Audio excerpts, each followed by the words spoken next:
É isso aí, 15 de janeiro de 2019. Eu sou Márcio Campos, estamos de volta com a sexto ano do programa Ciência e Movimento e hoje entrevistando Maria Luísa Reis, que é a primeira presidente da CESPRO, que é a entidade das empresas de tecnologia da informação do Estado do Rio de Janeiro, a mais antiga do país. Maria Luísa, obrigado pela sua presença aqui. Deixa eu lhe apresentar para o nosso público. Você é atual presidente da CESPRO do biênio 2019-2020, CEO e fundadora da empresa Lab 245, uma empresa de software, é engenheira mecânica pela UFRJ, mestre em engenharia mecânica e doutora em engenharia nuclear também pela COP UFRJ, foi pesquisadora visitante da Universidade Blaise Pascal no Laboratório de Visão Artificial, em 94, autora de diversos artigos acadêmicos sobre o tema de algoritmos, reconstrução de imagens, visão artificial, Big Data, né, uma pauta grande nossa aqui também no programa. Seu destaque, na verdade, aqui hoje é como presidente da CESPRO. Né? Parabéns pela sua eleição. Obrigada, né? Obrigada pelo convite. Eu sou realmente a primeira presidente da CESPRO do Rio de Janeiro. A CESPRO começou no Rio de Janeiro e ela tem 42 anos. É a primeira associação de empresas de tecnologia da informação do Brasil. Hoje ela é uma federação, então engloba vários estados, e temos associações regionais dos vários estados e unidos na federação a CESPRO. Ela tem uma representatividade muito importante, principalmente junto ao governo, à sociedade civil, a questão da Congresso, muito trabalho com o Congresso, porque a gente seja visível, a nossa pauta seja visível junto aos congressistas. Isso é uma coisa importante, porque raramente eles entendem quais são as dificuldades, quais são os potenciais do nosso ramo. Então, é importante a gente trabalhar muito isso. E junto aos governos também, órgãos de fomento, a gente sempre está trabalhando com eles. Maria Luísa, por que você comentou aí, a CESPRO tem 42 anos, é uma empresa que reúne empresas de TI, de tecnologia da informação do Estado do Rio de Janeiro e no país inteiro. Por que demorou tanto uma mulher ser presidente da CESPRO? É difícil dizer, porque eu não tenho esse tempo todo na CESPRO. Mas eu diria que tem pouca empresária mulher, tem pouca empresária na área da tecnologia da informação.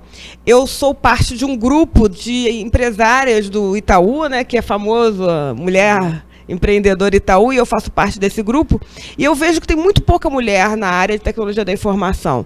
Tem muita em outras áreas, mas realmente a tecnologia da informação não é tão frequente. Por outro lado, eu fui muito bem recebida na CESPRO.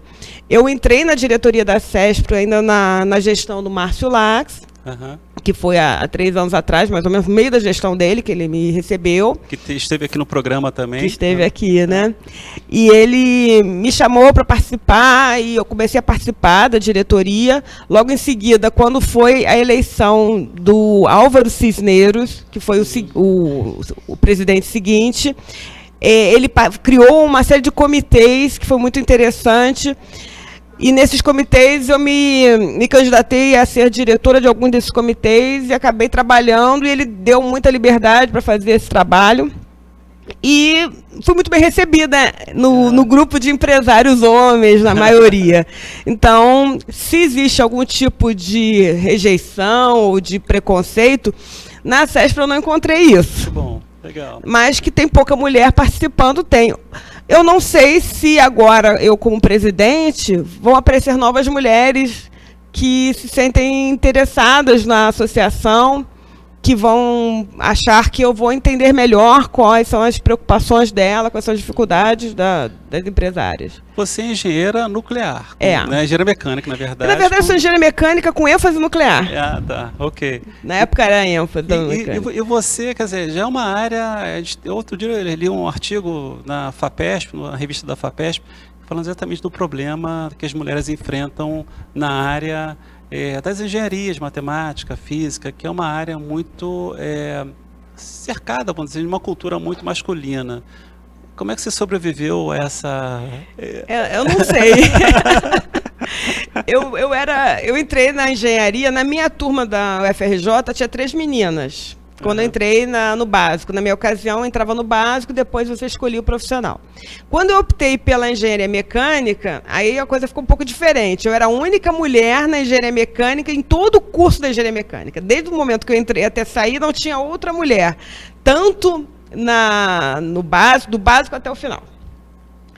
E eu fui logo eleita como representante de turma e me chamavam de xerife.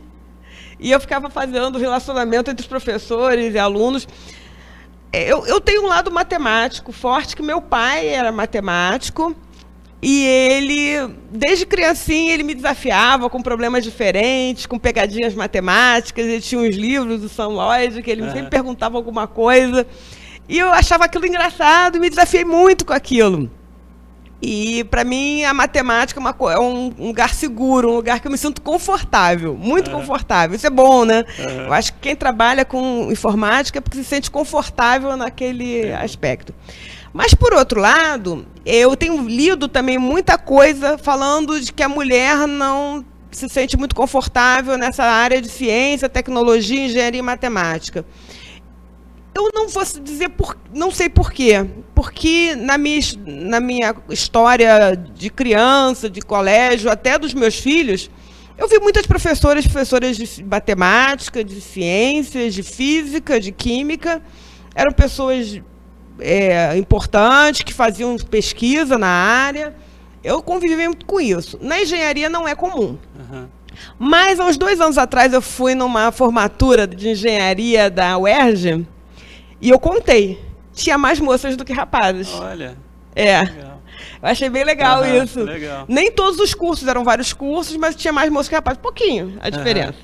Mas tinha. Eu achei super interessante isso, deve se variar de um ano para outro, obviamente.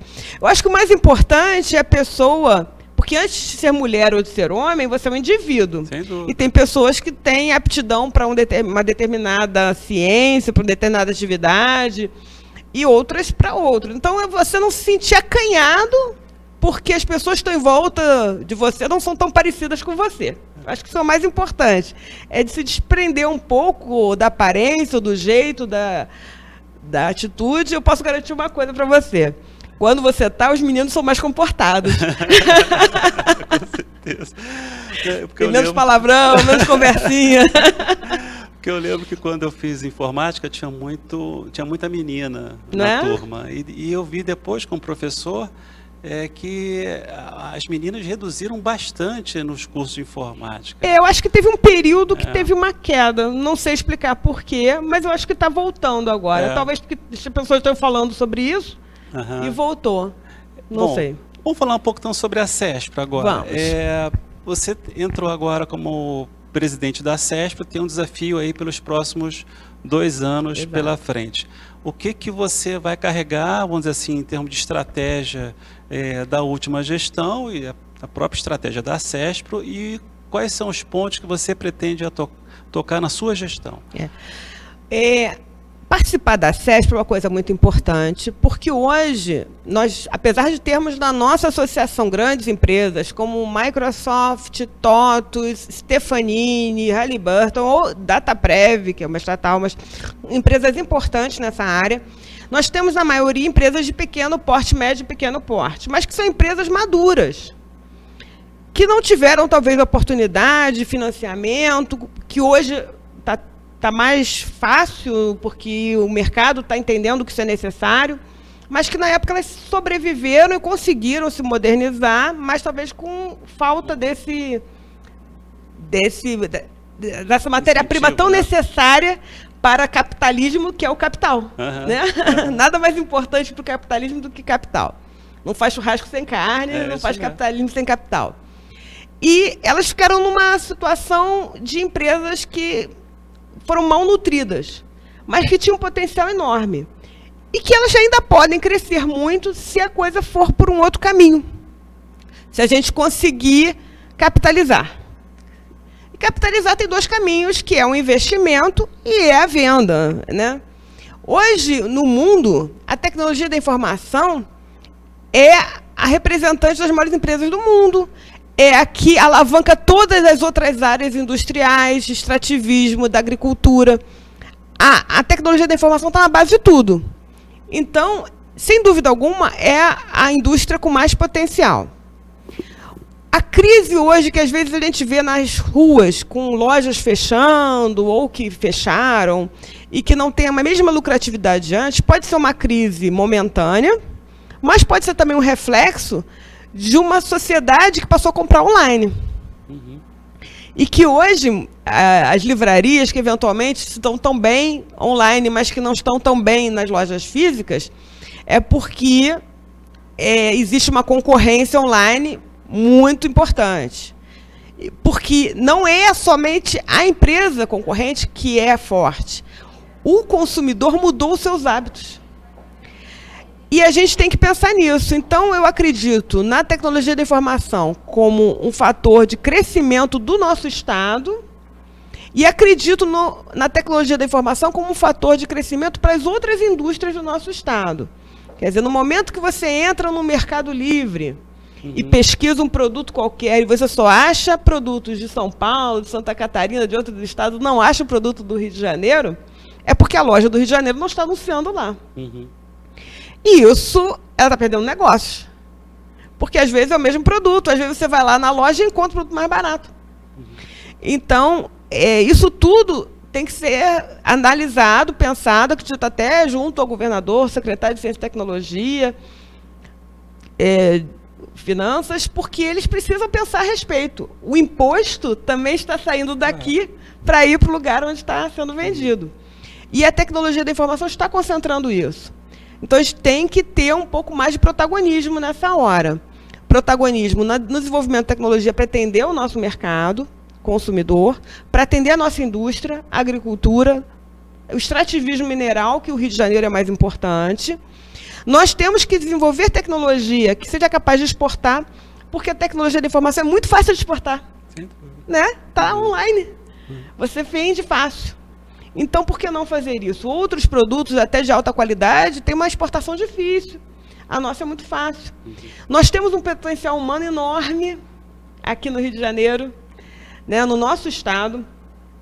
Petrópolis tem um potencial humano enorme, tem um centro de tecnologia, de pesquisa, o LNCC, tem a universidade, a Universidade Católica de Petrópolis, tem um local muito propício para esse desenvolvimento humano. O Rio de Janeiro tem as universidades federais, o FRJ, o UF, Cefet, nós temos a UERJ, que é tão importante, temos a PUC, a Estácio, que também tem sede lá. Então, tem tudo para dar certo, para a gente ser assim, muito forte e sermos a principal indústria do Estado. À frente da petróleo, quem sabe, não faz mal nenhum, porque a gente vê que no resto do mundo Então, por que a gente não pode ser? Claro. Eu acredito que não vai mudar aqui até o fim da minha, da minha gestão até 2020, até porque não tem influência para isso. Mas eu acho que a ideia tem que ser jogada constantemente por todo mundo que está à frente, está falando, porque isso é uma realidade, a gente não está sonhando demais. E as pessoas se aproveitam. E tecnologia é muito fácil, você tem uma ideia bacana, é muito fácil de implementar e propagar pelo mundo.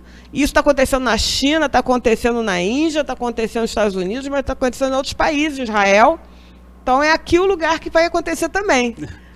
Maria Luísa, depois eu quero perguntar como é que vai ficar essa questão da CESPRO para o interior do estado e para a Petrópolis. Vamos fazer um breve intervalo e voltamos já.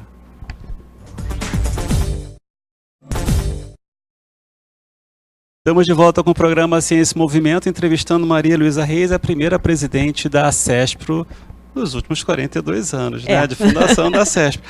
Maria Luísa, a gente estava conversando aqui sobre a importância da CESPRO para o Estado do Rio de Janeiro, como é que ela pode se articular, até para ajudar nessa questão do resgate do Estado do Rio de Janeiro como um todo, né, pela tecnologia da informação, que eu acho importantíssimo. E aí, como é que você está olhando o interior do Estado, e em particular Petrópolis? O Estado do Rio de Janeiro é um estado pequeno. Então, não se justifica que as cidades do interior estejam tão distantes no ponto de vista de articulação da capital do Rio de Janeiro. Existe uma explicação histórica de ter sido capital da cidade, do país, perdão, e depois ter sido Guanabara, mas isso já passou há tanto tempo, né? Então já tem mais de 40 anos, então já dá para resolver isso muito bem. Hoje nós temos um interior com potencial, por conta daquilo que eu até falei, do LNCC está aqui, de ter um supercomputador aqui, nós temos universidade.